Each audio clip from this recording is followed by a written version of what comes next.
Kedves nézőink, a bemutatásra kerülő film 1995-ben készült. A magyar állami hajózás 100 éves évfordulójára. Gondolatisága, eszmeisége, mivel történelmi tényeken alapul, ma és mindenkor helytálló.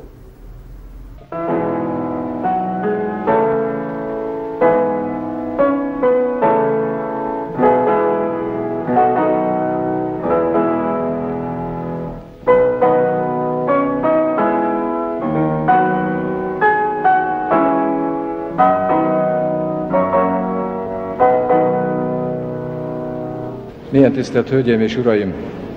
Sok szeretettel köszöntöm Önöket a magyar állami hajózás 100 éves fennállásának ünnepe alkalmából. Egy évszázad alatt szinte minden megváltozott. Társaságunk hitvallása és küldetése azonban változatlan, helytállni bármilyen feltételek mellett. Almost everything has changed over the time of a century, but not the credo and the mission of our company, which is perseverance under any circumstances at any time. Attól a reménytől és meggyőződéstől áthatva nyithatjuk meg a társaság történelmének második évszázadát, hogy az előzőben megszerzett és gyarapított szakmai ismeret, erkölcsi tőke, szellemi és anyagi erőforrás és a hajózás ügyét is segítő kormányzati politika esetén mindez olyan erőt képvisel, ami hosszú évtizedekre megalapozza a Mahart eredményes működését.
Tisztelt Hölgyeim és Uraim!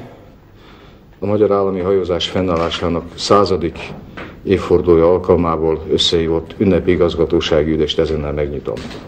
Az igazgatóság méltatja az 1895. január 24-i alakuló közgyűlésen a Magyar Folyam- és Tengerhajózási Részvénytársaság megalapítását kimondó határozat gazdaság és közlekedés történeti jelentőségét, valamint az önálló magyar állami hajózás létrejöttének 100. évfordulóját.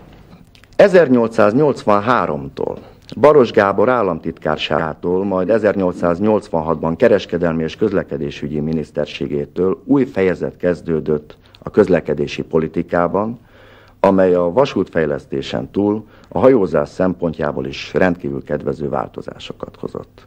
Megkezdődött a magyar tengeri kikötő Fiume korszerűsítése. Széchenyi művének folytatásaként újraindult előbb 1886-ban a Felső-Duna, majd 1890-ben a Vaskapu szabályozása. Baros 1888-ban létrehozta a Magyar Államvasutak hajózási vállalatát, hogy a MÁV síneit, mintegy a vízen is meghosszabbítva, az ország közforgalmi igényeit a víziúton legalább részben kielégítse. Ez a hajózás 1893-ban már 12 gőzhajóval, 40 usszájjal rendelkezett, 166 000 utast, 1200 vagon sertést és 1.800.000 mázsa egyéb árut szállított. A MÁV hajózási vállalatának eredményei megalapozták az államilag támogatott Magyar Gőzhajózási Vállalat alapítására vonatkozó döntést. Hosszas tárgyalások és előkészítő munka után megszületett az állam és az új hajóstársaság jogviszonyát és a társaság magyar érdekekből adódó kötelezettségeit is meghatározó 1894 évi 36. törvénycikk. Semmi kétség, hogy a parlamenti döntés már a 19. század végén is nehéz és felelősségteljes dolog volt. Ezt leginkább a vita során felszólaló gróf Aponyi Albert Friedrich Beuys-tól kölcsönzött idézete érzékeltette a parlamenti vita során, ami így hangzott. A törvény elfogadásához hozzájárulni nagy felelősséggel jár, de nem kisebb felelősséggel jár ahhoz hozzá nem járulni. E törvény alapján kerülhetett sor a Magyar Folyam- és Tengerhajózási Részvénytársaság a MEFTER alapító közgyűlésére 1895. január 24-én.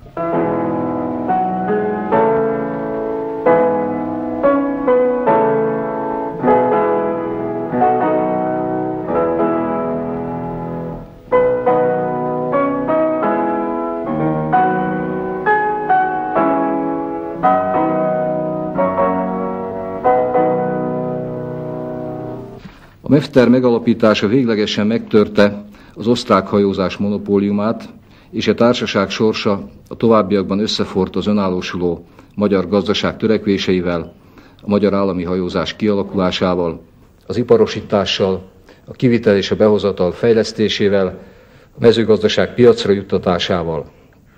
Szándékai mindig békés fuvarozásokra irányultak.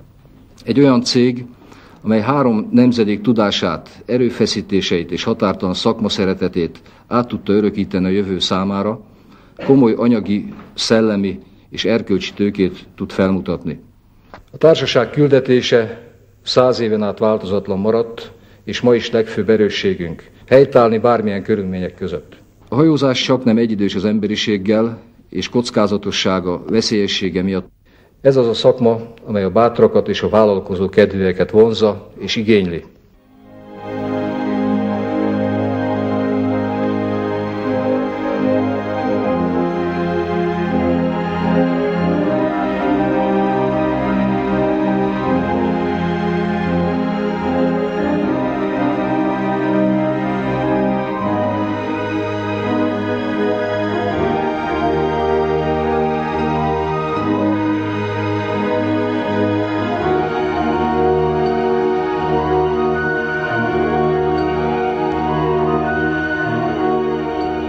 Száz év alatt a folyamhajózás több mint 110 millió tonna árut szállított el.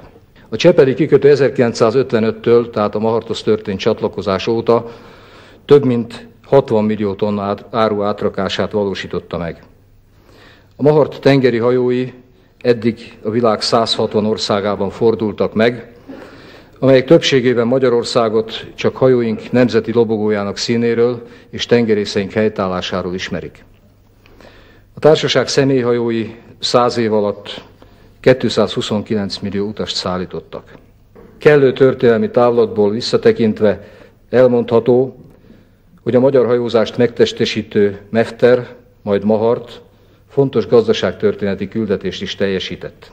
Ellátta a nagy távolságú export, import és belföldi szállításokat a Dunán és a tengereken.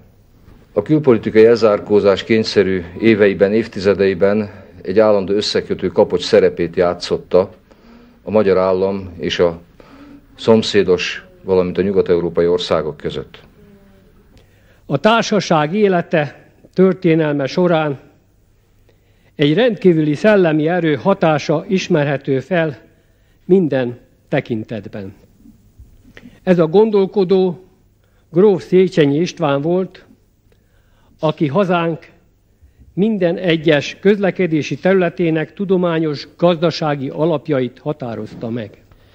1830. június 24 és október 19 között gróf Széchenyi István barátja, gróf Waldstein János és Beszédes János József kiváló vízépítőmérnök társaságában feltáró aldunai utat tett meg a Desdemona nevű hajóján. Közben súlyosan megbetegedett, és július 17-én Waldstein Jánosnak tolba mondta a politikai végrendeletét, többek között ezeket állapítván meg. Magyarország felemelésére tegyetek meg mindent, hogy Budapest egy vakzsák ne legyen. Ennek elérése véget a Dunavizét a hajózásnak és kereskedelemnek kinyitni kell. A Dunából kell megcsinálni Európa fővízi útvonalát. Legyen a Duna kapu idegen országok felé. Egyelőre azonban a keletre nyíló kapuját is sziklák zárják. A Duna jövője a vaskapu szirtjei között szunnyad. 1833-ban Széchenyi hozzáfogott a kormány támogatásával az Al-Dunán, a Kazánszorosban, a Balparton egy országút építéséhez. Az út megépítésével szinte egyidejűleg mintegy 4000 köbméter sziklát robbantottak ki a Duna medréből, ami által alacsony vízállások idején megjavultak a hajózási viszonyok. A hajózás azonnal bátorságosabbá vált, mihelyt föllebbentették vásárhelyi munkatársai azt a fátyolt, amely az ijesztően dühöngő habok fölött évezredeken átlebegett. Az Al-Duna 1890-96. évi szabályozásának munkálatai valójában Széchenyi vásárhelyi elképzelései, tervei szerint történtek. A fejlettebb technikai eszközök lehetővé tették a sziklák közé vágott hajóút kiszélesítését. Vásárhelyi igen pontos fölmérése tette lehetővé a vaskapu úgynevezett zuhatagi szakaszának szikláit megkerülő csatorna megépítését. A csatornába szorított víz erejével szemben a hajók megsegítésére több 100 méter hosszú vasúti vontatópálya épült. A legmodernebb műszerekkel végzett ellenőrző mérések eredménye hajszálpontosan megegyezik vásárhelyi adataival, amely arra a nagy és sok évtizedes munkára emlékeztet, amelyet az 1830-as évektől kezdve a magyar mérnöki kar végzett az Al-Duna szabályozása érdekében. Magyarország a 19. század végére megteremtette a dunai és a tengeri hajózás szakmai alapjait, gyakorlatát, amit legbeszédesebben Széchenyi nevezetes kijelentése támaszt alá. Az óbudai hajógyár 1835. évi alapításakor így indokolta a hajógyár létesítését. Egyedül azért, mert előttem legalább az vala a fő szempont, minden áron és minden idővesztés nélkül csak honunk javára, annak közepére hozni az első gőzhajózási telepítvényt. Óbudára pedig magasabb fekvésénél fogva, és hogy Pest közelében legyen az első gőzhajózási létesítmény. Jórészt a 19. században Magyarországon létrejött hajógyárak alapozták meg a század végén alapított Mefter hajóparkkal történő ellátását és fejlesztését. A Magyar Folyam- és Tengerhajózási Részvénytársaság már 1895-ben, még forgalmának megindulása előtt lépéseket tett a rendelkezésére álló hajópark javítását és karbantartását szolgáló javító üzemek megszerzéséhez. Így került a társaság birtokába a MÁV Báziási és a Győri Gőzhajózási Társaság Győri hajójavító üzeme.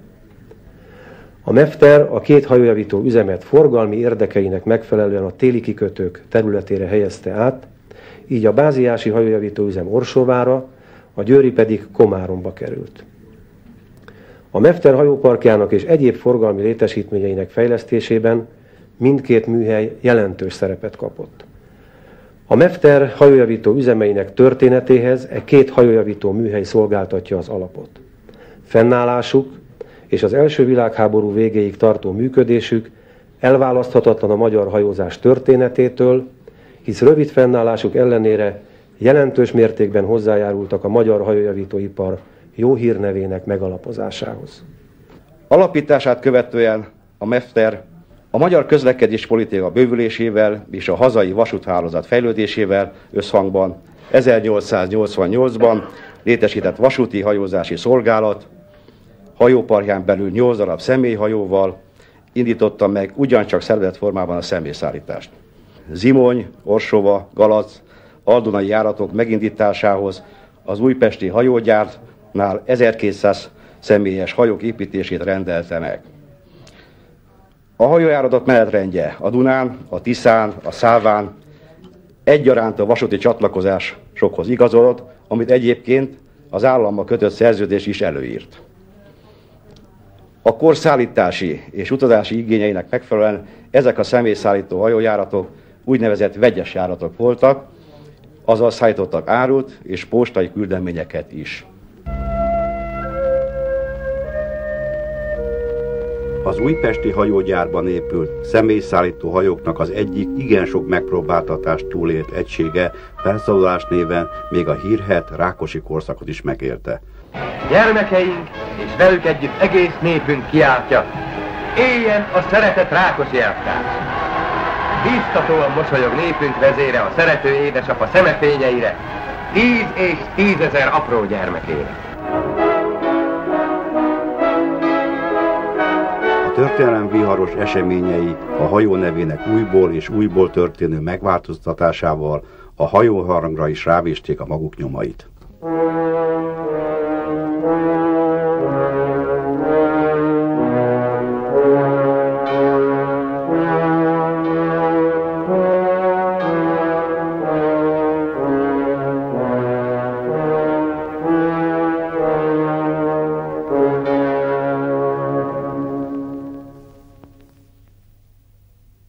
A Maharnak a fejlődése, tehát ilyen történelmi és általános közlekedés fejlődési kulissza előtt játszódott le, és ezek mindenképpen jelentős hatással voltak ennek az ágazatnak a fejlődésére is.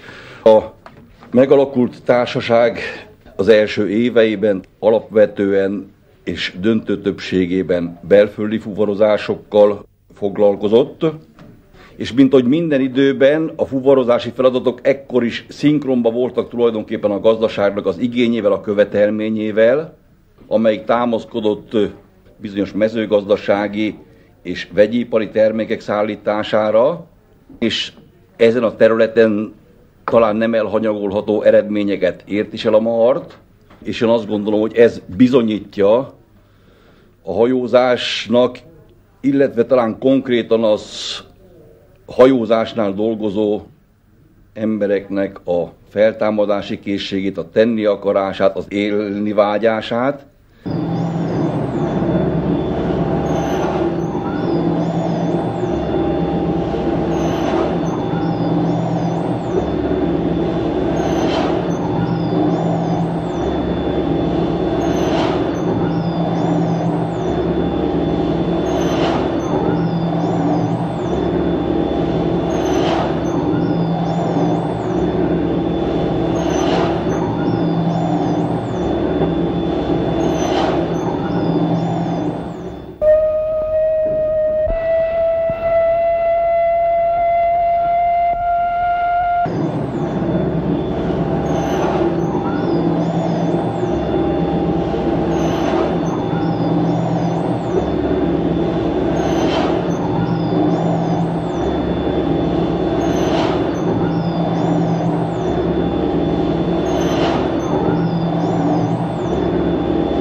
A budapesti hajóműhelyt 1919-ben nyitotta meg a társaság az újpesti téli kikötőt határoló Népszigeten. A műhely az első világháborút követő időszakban egészen 1938-ig egyedüli képviselője volt a Mefter hajójavító iparágának. Az újpesti üzem létesítésének fő indokát az első világháború várható kimenetele szolgáltatta, hiszen a háború befejezésével mindkét javító üzeme Orsován és Komáromban egyaránt előbb idegen megszállás alá került, majd később a trianoni békeszerződés következményeként Orsova Romániához, Komárom pedig Csehszlovákiához került területileg.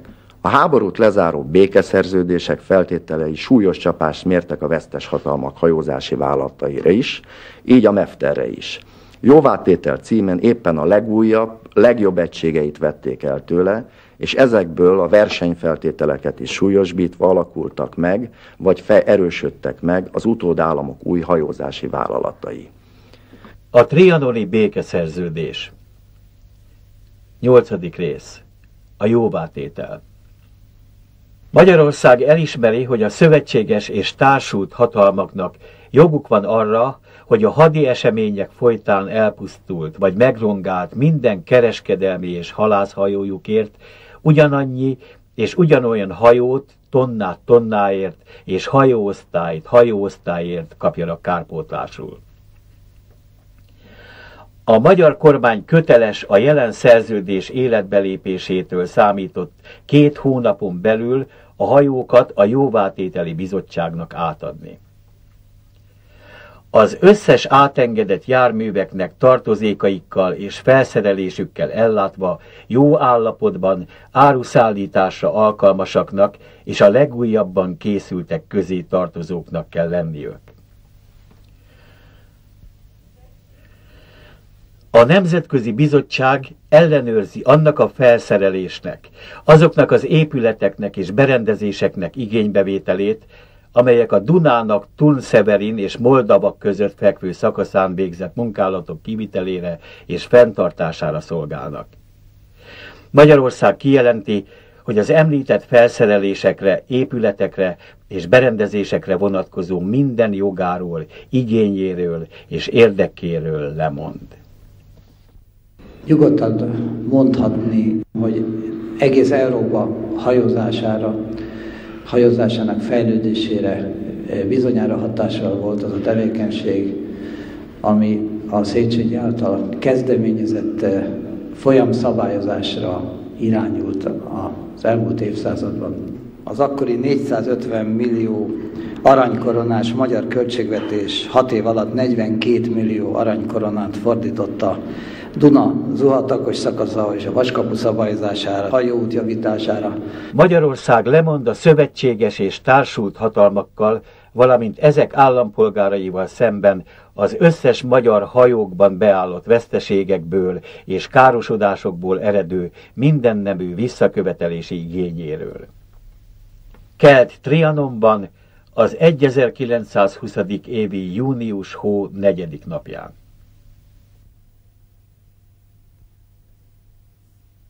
Az 1921. június 23-án megkötött Duna egyezmény kizárta az idegen lobogókat, már amennyire ezeken a vizeken a magyar lobogó idegennek volt akkor minősíthető, tehát kizárta az úgynevezett idegen lobogókat a Száváról, a Temesről és a délvidéki csatornákról. Történelmi kényszer folytán az első világháborút követően gyökeresen átrendeződött a Mefter személyhajózás üzletpolitikája. Egyrészt az országot sújtó területvesztés miatt, másrészt a háborút követő közel másfél évtizedes gazdasági, pénzügyi mélypont után már a mai fogalmaknak megfelelő igény került előtérbe, nevezetesen az idegenforgalom, a turizmus, az üdülés, tehát a Mefter társas hajóutakat szervezett az Aldunára, az osztrák Duna szakaszra, budapesti sétahajójáratokat és Budapest-Esztergom vonalra kiránduló járatokat indított, valamint meghirdette a külön hajó bérlésének lehetőségét. Mindamellett a belföldi igényeknek megfelelően továbbra is fenntartotta a Dunán és Tiszán egyaránt a kombinált, az áru és személyszállító járatait.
A két világháború között végül is a hajózáson egy nagyon tudatos állami közlekedéspolitika igyekezett segíteni, amely nem is volt eredménytelen.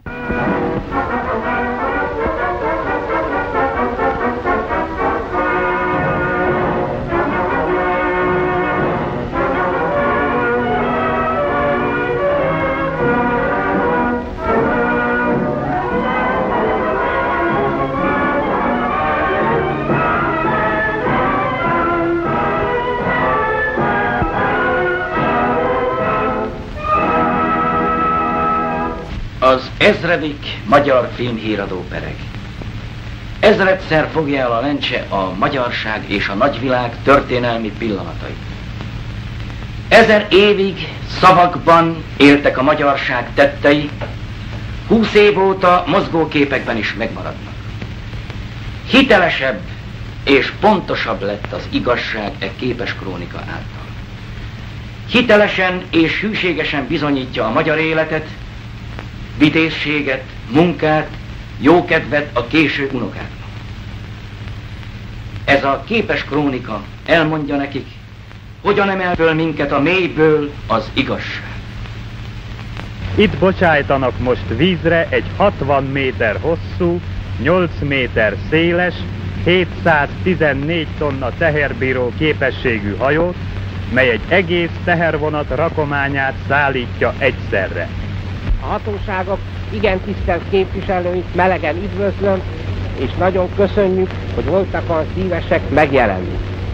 Nagy örömmel állapítom meg, hogy a mai igen nehéz viszonyok közt is sikerült ez áruhajót megépítenünk, és amidőn most vízre bocsátjuk, Isten áldását kérem a hajóra, és mindazokra, akik a hajó építkezésénél közreműködnek. Vigyázz! Üsd a fenket!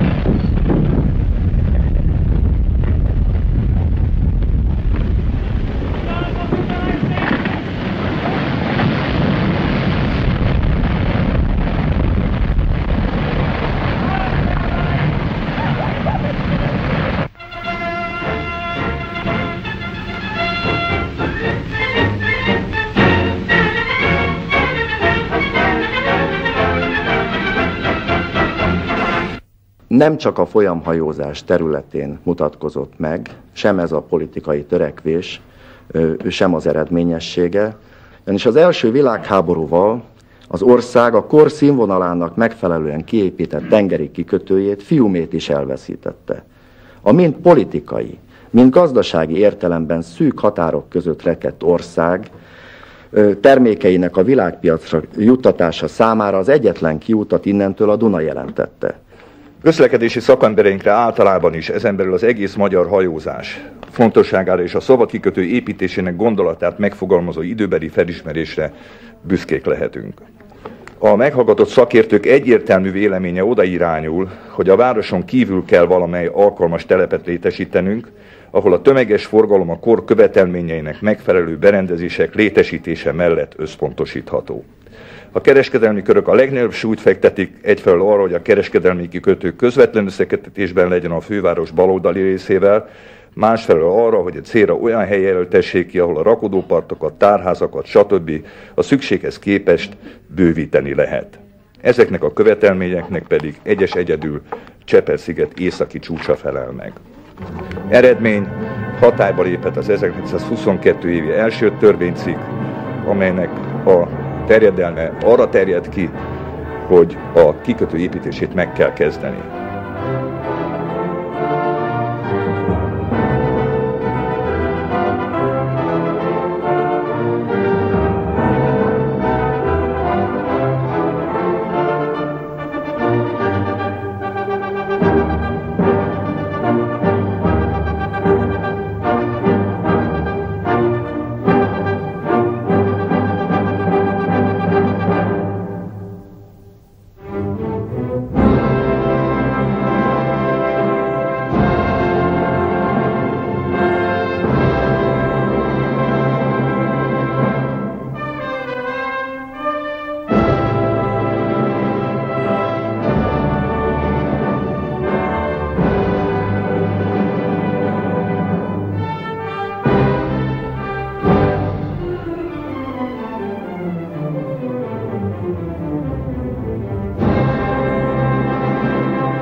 végül is a dunai hajózás és a kikötőépítés ügyében történt nyilvánvaló kereskedelmi és közlekedési kezdeményezések eredményeképpen 1928. október 28-án ünnepies keretek között átadásra került az akkori magyar királyi budapesti vámmentes kikötő.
Az 1933-as esztendő jelentős mérföldköve a Dunatengerhajózás történetének.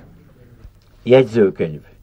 Felvétetett Budapesten a Királyi Várpalotában 1933. évi március hó 18-án Vitéz Nagybányai Horthy Miklós kormányzó úr őfőméltósága elnöklete alatt tartott minisztertanácson. A kormányzó úr őfőméltósága felhívja a kormány figyelmét a hajózási kérdések fontosságára. A gazdagságnak és hatalomnak elsőrangú forrása a hajózás, mert ez tette nagyjá a történelem során az egyes nemzeteket. Hajózási szempontból Budapest rendkívül szerencsésen fekszik, s ha megoldjuk azt a kérdést, miként lehetne Budapestet tengeri kikötővé fejleszteni, miként lehetne a tengerről átrakás nélkül Budapestre hajózni, ezzel az ország gazdagodásának az alapját vetnénk meg. Erre vonatkozólag ismerteti a Ganz-féle hajóépítési tervet, amely hajó vízballaszttal süllyedne le a tengeren, és végül ismerteti a kis hajók 800-850 tonna beállításának a gondolatát. Ezeknek az előnye az volna, mivel a Fekete-tenger déli partja és a szíriai kikötők nagyon sekélyek lévén, hogy az ilyen kis hajókkal átrakás nélkül lehetne az árut szállítani. Nagy hiba a hajózási ügyekre vonatkozó adminisztráció bonyolultsága, az ide vonatkozó jogszabályok kaotikus állapota. Egyrészt tehát az adminisztráció egyszerűsítése feltétlenül szükséges, másrésztről pedig a hajózási elavult jogszabályokat kell újjáalkotni. Az alkalmazandó hajótípust először ki kell próbálni, még mielőtt nagy áldozatot hoznánk, azután meg kell állapítani a jövedelmezőség kérdését. Felhívja a kormányt, hogy ebben az irányban mielőbb terjesszen elő konkrét javaslatot. A Koronatanács döntéseinek megfelelően a magyar külkereskedelem bővítése céljából megalakult a Magyar-Egyiptomi Kereskedelmi Részvénytársaság, amely a magyar kormány megbízásából bérbe vette a holland Apollinaris 3 folyamtengerjáró hajót. A hajó 1933. szeptember 20-án egyiptomi rizs és gyapot rakományával befutott a csepeli vámmentes kikötőbe.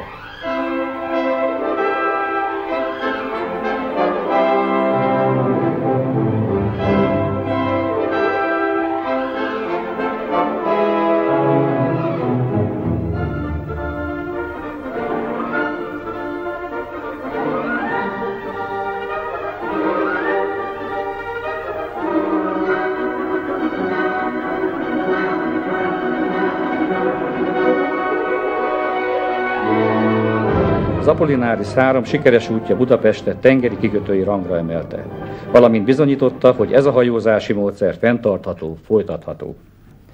A Mefter 1934-ben a Ganz hajógyárnál egy Dunatengerjáró hajóépítését rendelte meg, melyet Budapestnével 1934. augusztus 14-én bocsátottak vízre.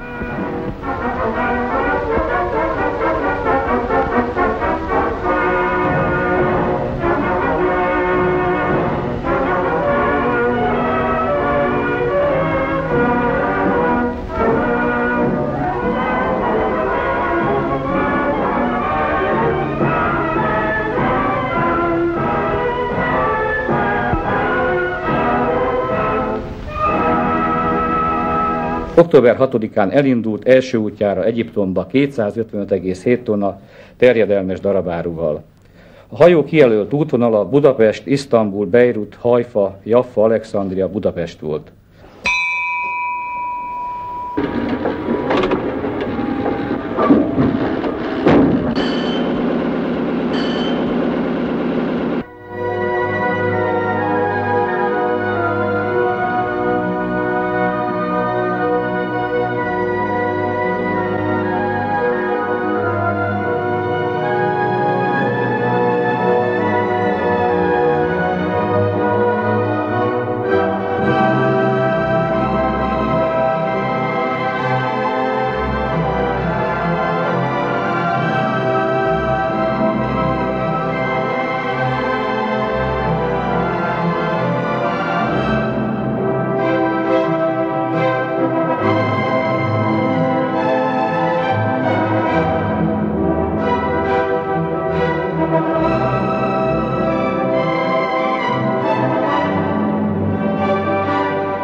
Első útján egy szakbizottság is vele utazott, hogy tanulmányozza a kísérleti hajó viselkedését a Dunán és a tengeren.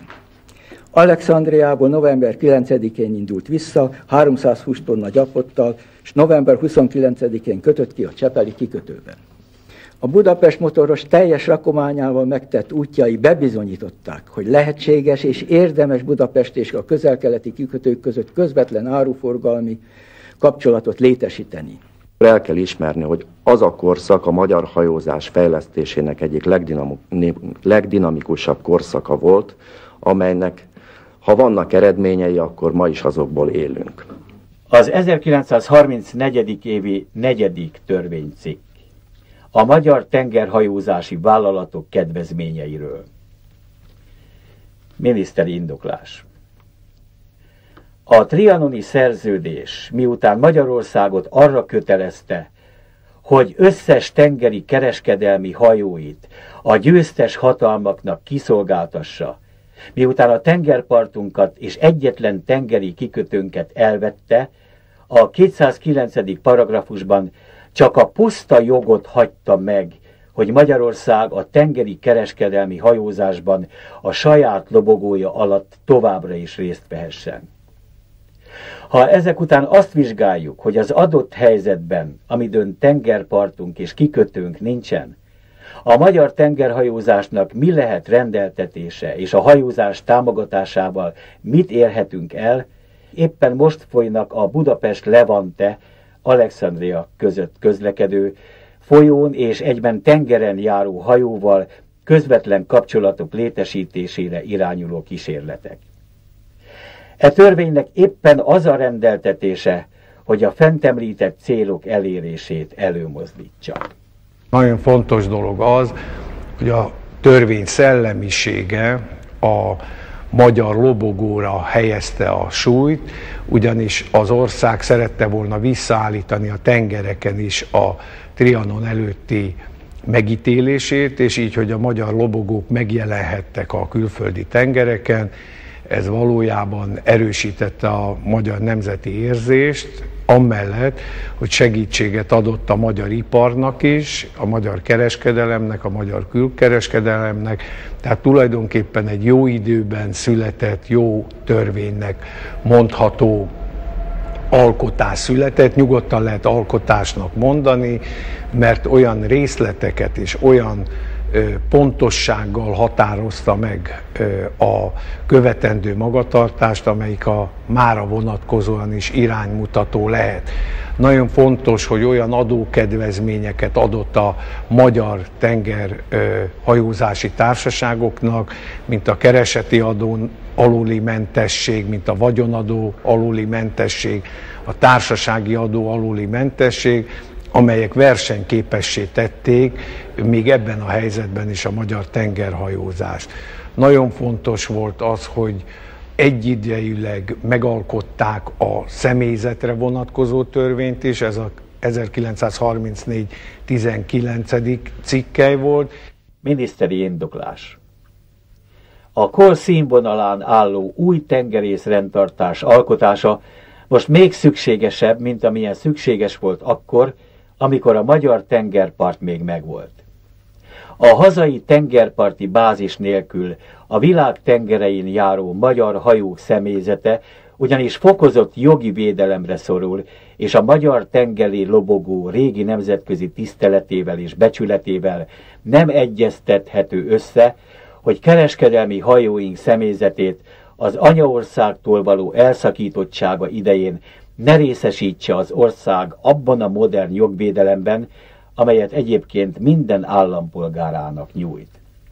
Nemzetközileg is elismert elv, hogy a tengeri hajókra általában a lobogó jogát kell alkalmazni, mert a tengeri hajók nem közönséges ingó dolgok, hanem egyrészt bizonyos tekintetben személyekhez hasonlítanak, mert nevük, nemzetiségük és anyakikötőjük van, másrészt az államterületnek bizonyos mértékben kiegészítő részei, folytatásai, főként a nyílt tengeren, márpedig mind a személyekre, mind az államterület egyes részeire annak az államnak joga nyer alkalmazást, amelyhez tartoznak. A személyzetnek a jogait, kötelességeit teljes részletességgel meghatározta a törvény, milyen feltételek mellett lehet alkalmazni a személyzetet a tengerjáróhajókon. Itt is nagyon fontos volt, hogy magyaroknak kellett lenni a tengeri hajókon szolgáló személyzet nagy részének. Ez egy lehetőséget is adott a magyar ifjúságnak arra, hogy munkát találjon és szolgálja a magyar lobogót, ami, mint korábban említettem, talán a legfontosabb volt, mert a személyzetre vonatkozó törvényben is hangsúlyozottan jelentkezett a lobogó becsülete és a lobogó szolgálata. Tehát valójában az 1934-es 4. törvénycikk, valamint a 19-es törvénycikk együttesen határozta meg a magyar tengerhajózás alapjait, és tette lehetővé azt, hogy a gazdasági válság ellenére segítse azt a tevékenységet, amelyet Trianon után kényszerűen az országnak abba kellett hagyni. Ez minta lehetne a mai helyzetre is, ahol hiányzik az a hajózási törvény, ami ilyen részletességgel szabályozna a magyar tengerhajózásban követendő magatartást.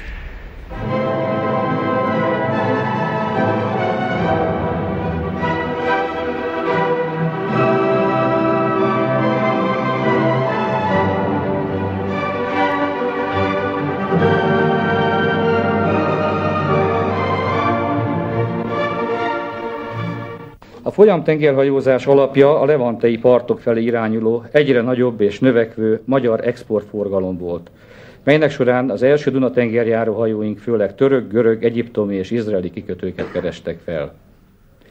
Az egyetlen hajóval megindított forgalomból csakhamar kitűnt, hogy nem tud eleget tenni azoknak a szállítási igényeknek, amelyek rohamosan jelentkeztek.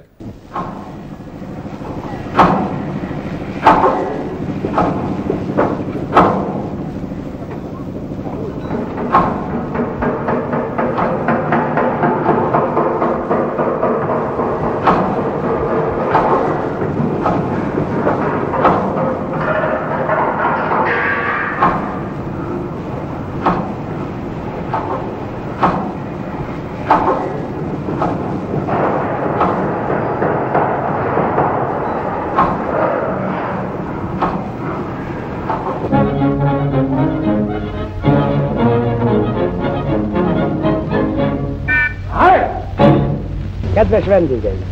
Köszönöm, hogy a hajó vízrebocsátási ünnepi alkalmából bennünket szíves megjelenésekkel megtisztelni keresik. Különös örömmel tölt az a tudat, hogy ezen rendeléssel a Shell csoport sok száz magyar munkáscsaládnak mutatott a téren át kenyeret. Szállj elemedre és teljesíts Isten segítségével a Shell csoport szolgálatában hivatásodat az emberi munka dicsőségére. Ezzel megkeresztellek, de nyugs el 2 névre.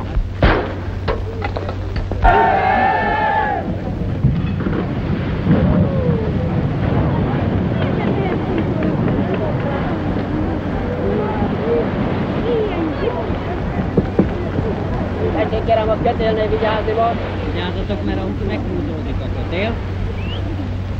Az eredmények hatására 1936. április 16-án az újpesti Ganz-hajógyárban elkészült a MEFTER által megrendelt második új Dunatengerjáró hajó, a 600 tonna hordképességű Szeged motoros.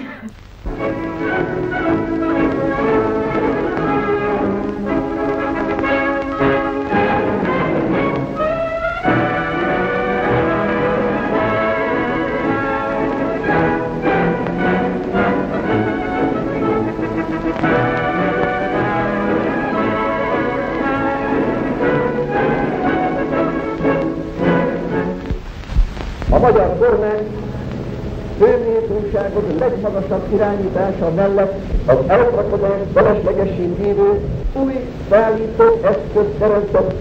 A tenger partjától megfosztott Csonka Magyarország újból bekapcsolódik a világ tengerek forgalmában Budapest tengeri kikötőjére.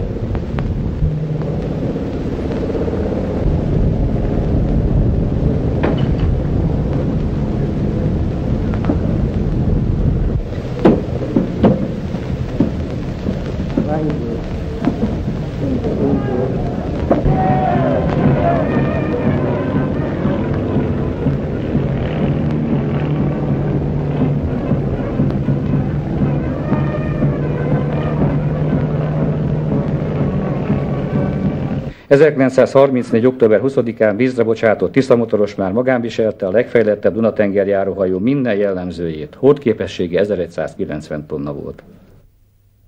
Nemzetek addig élnek és virulnak, amíg alkalmas férfiakat tudnak vezetőhelyre állítani.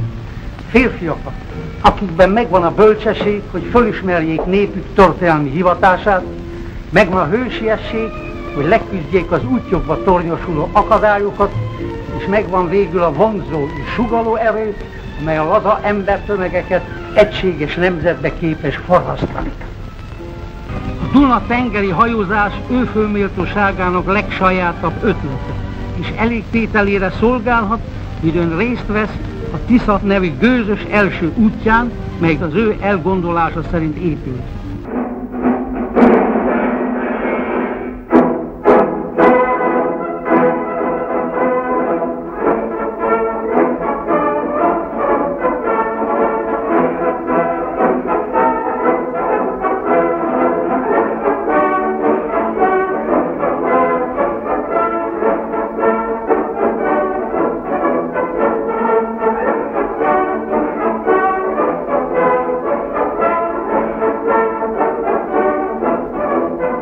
...1937-ben fölavatják a budapesti Horthy Miklós hídat, melynek budai hídfője a magyar tenger hőseit hirdeti.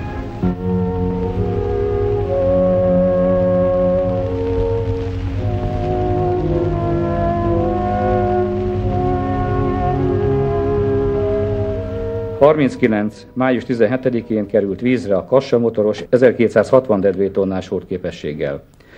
A Kassa építését követő hajók már sorozatban épültek. Ungvár motoros, Kolozsvár motoros 1941-ben.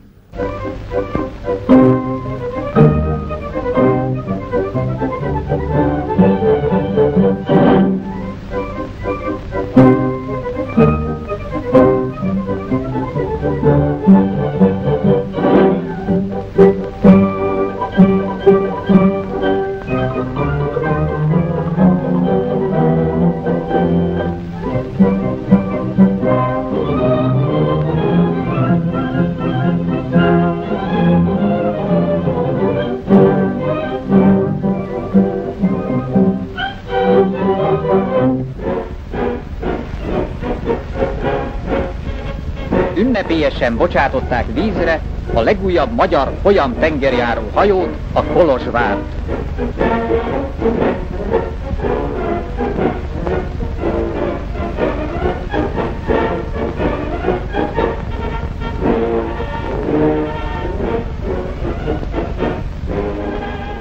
El kell ismerni, hogy az a korszak a magyar hajózás fejlesztésének egyik legdinamikusabb korszaka volt, amelynek, ha vannak eredményei, akkor ma is azokból élünk.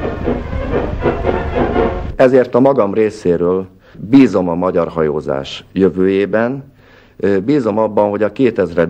év után is aktuális és igaz marad az ókori latin mondás, miszerint navigare necesse est, vivere non. Hajózni kell, idézzük gyakran Pompeiuszt, ám a római hadvezér teljes mondata így hangzik.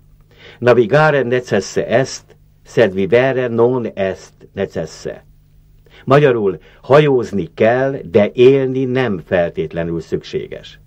Az idézet Pompeiusnak azt a véleményét hangsúlyozza, mely szerint a római birodalom érdekében mindenekelőtt a tengereket kell meghódítani a kereskedelem számára, ha kell, életek feláldozásával is. Az Ungvár motoros hajó 1941. novemberében útban Odassa felé aknára futott. A hajó rakománya felrobbant, a hajó teljesen megsemmisült. 19 tagú személyzetéből a parancsnokkal együtt 12-en életüket vesztették.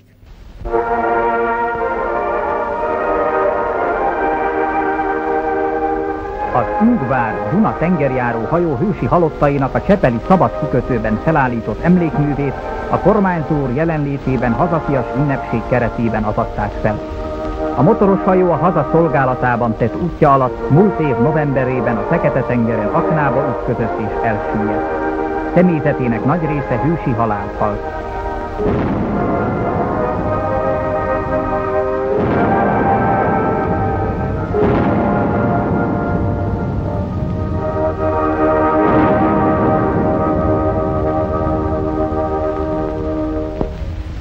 ...1941. november 9-én az Ungvár motoroson szolgáltunk mind a ketten.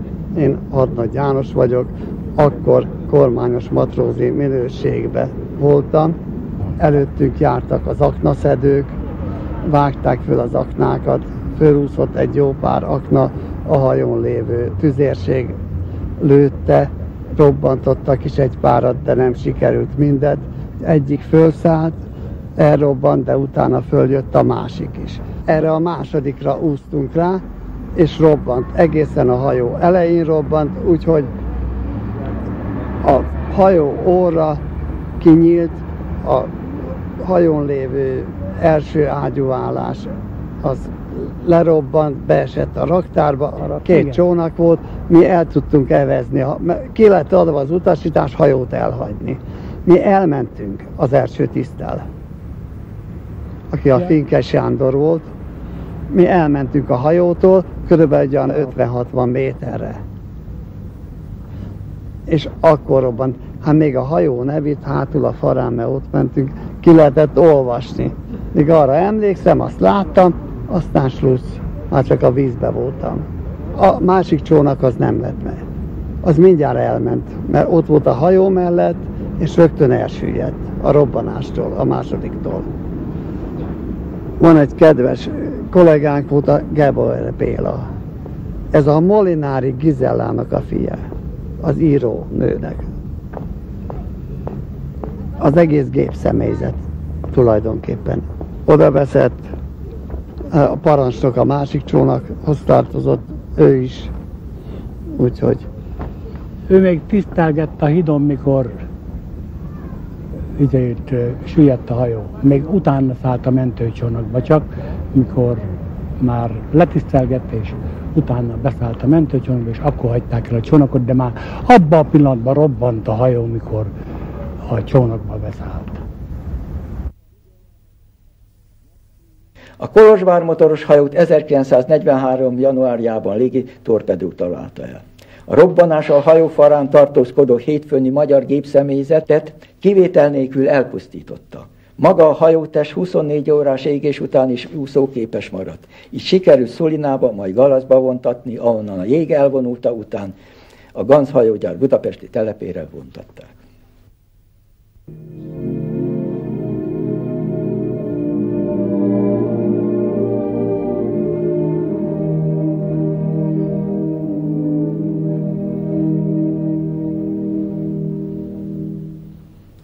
A mai napon ünnepeljük a magyar állami hajózás megalapításának 100. évfordulóját.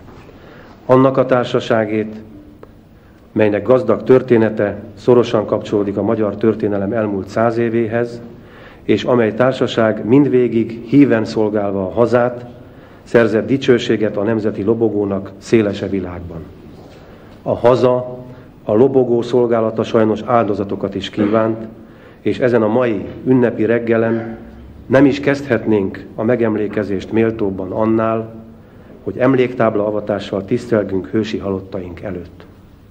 Ezek közül nem egy volt személyes jó barátom.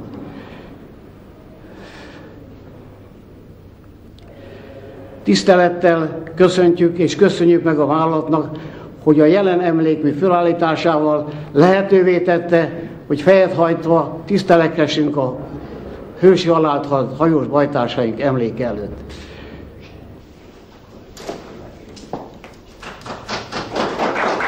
Az első és második világháborúban szolgálatteljesítés közben hősi halált halt és áldozatul esett elődeink emlékére. Állították a Mahart dolgozói a centenárium évében. 1895-1995.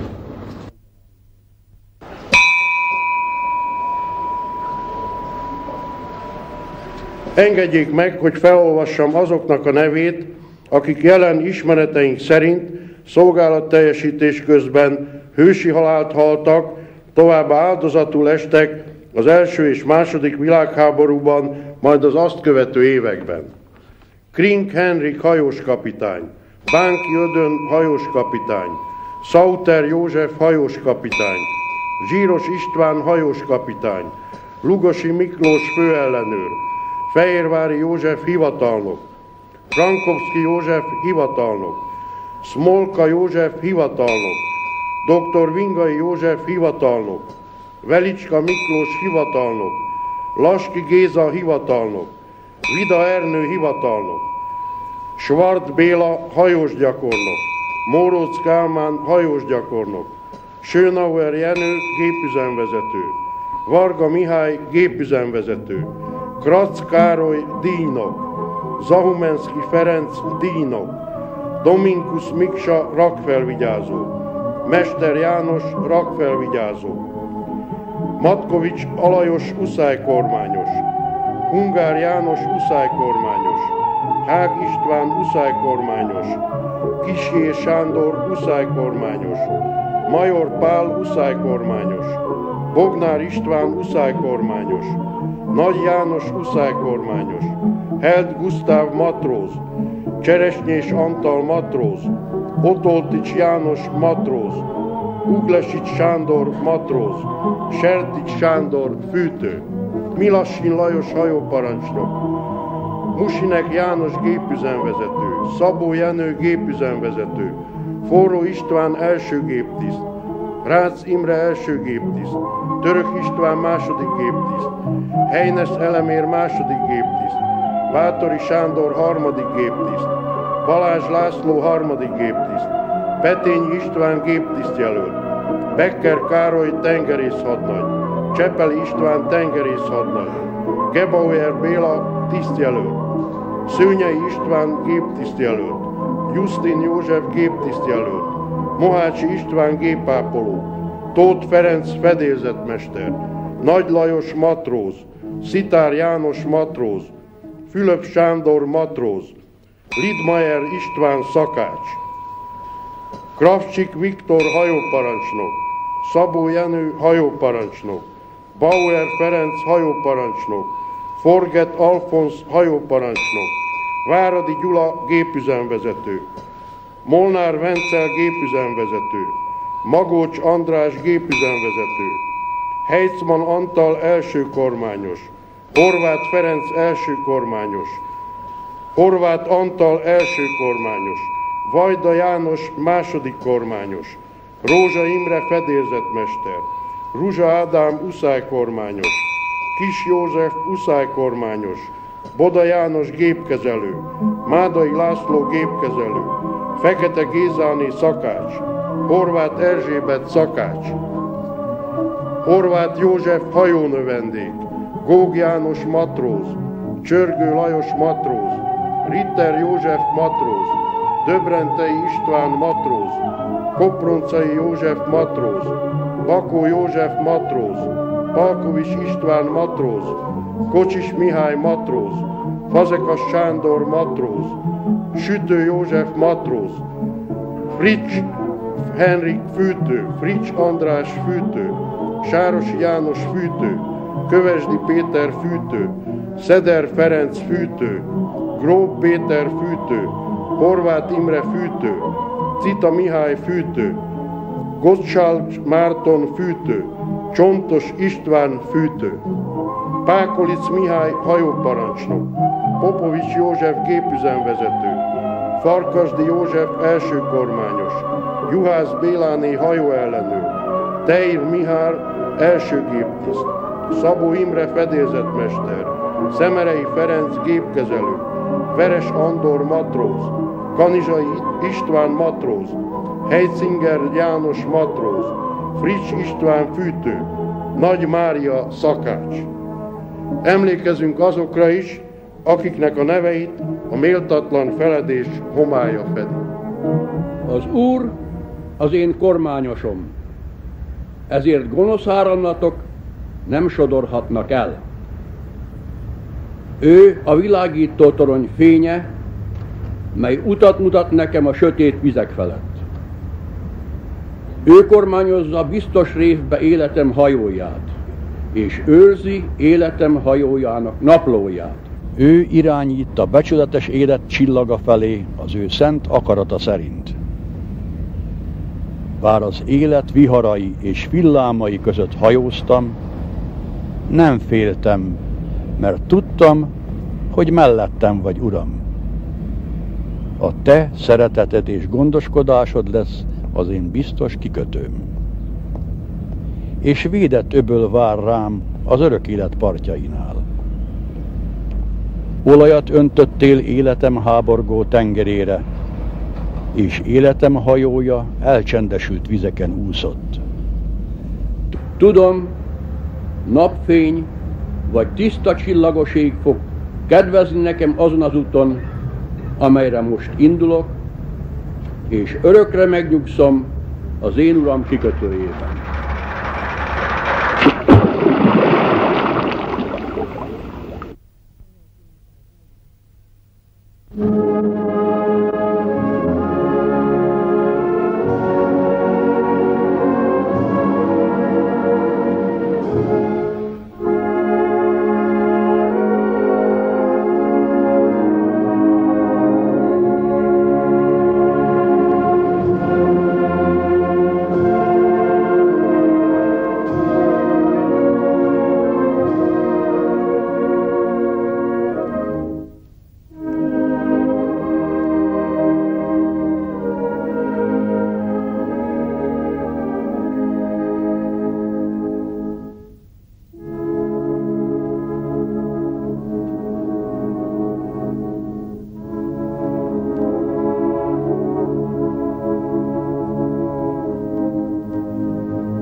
Milyen tisztelt Hölgyeim és Uraim!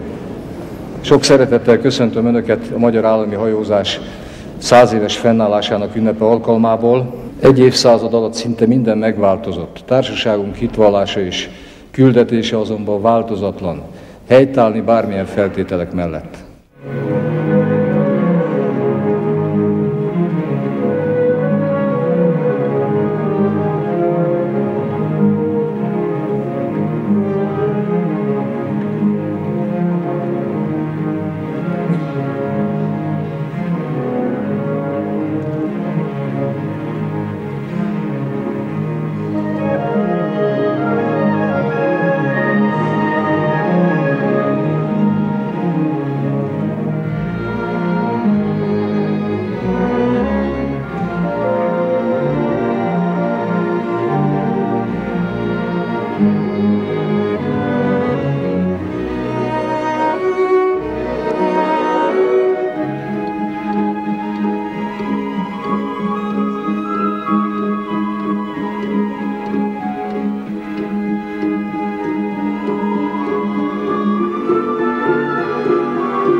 több mint 200 vízi járművünk süllyedt el, sérült meg, rongálódott meg. A hajópark azon rész, amelyik nem semmisült meg, 44 végén, mint tudjuk, a hajóállománynak ezt a részét sikerült nyugatra menekíteni. Ausztriába, illetve Németországban várták ki a békeszerződés megkötését. A Mefter már 1945-ben, rögtön, hogy a háborús cselekmények elmúltak, átkelő járatokkal megindította a hajóforgalmat. A második világháború után ennyi maradt a hajókból, így indult meg a vízi közlekedés.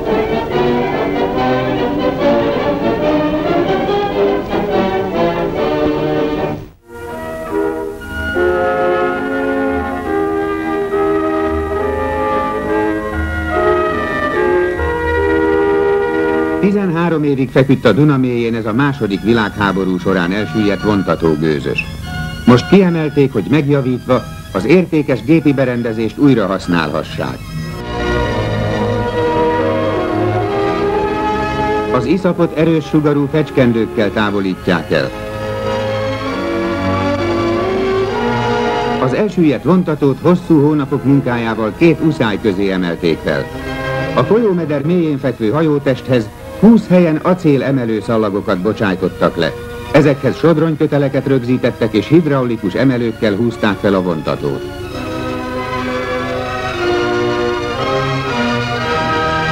Másút robbantás segítségével távolítják el a hajózást gátló uszályok darabjai. A hídépítővállalat csoportjai már több mint 200 hajóroncsot emeltek ki a Dunából.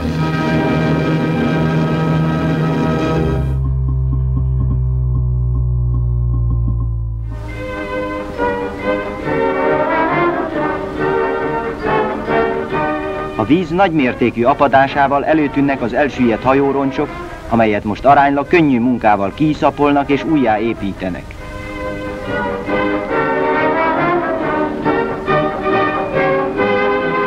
Most indították első útjára Karcag Imre miniszteri tanács és Lakos Pál mester alelnökének jelenlétében a Pest-budai forgalom célját szolgáló első újjáépített 250 lóerős savasgőzöst, amelyet rövidesen követni fognak a már is kiemelés alatt lévő, illetve már javítás alatt álló több személyszállító csavargőzösök.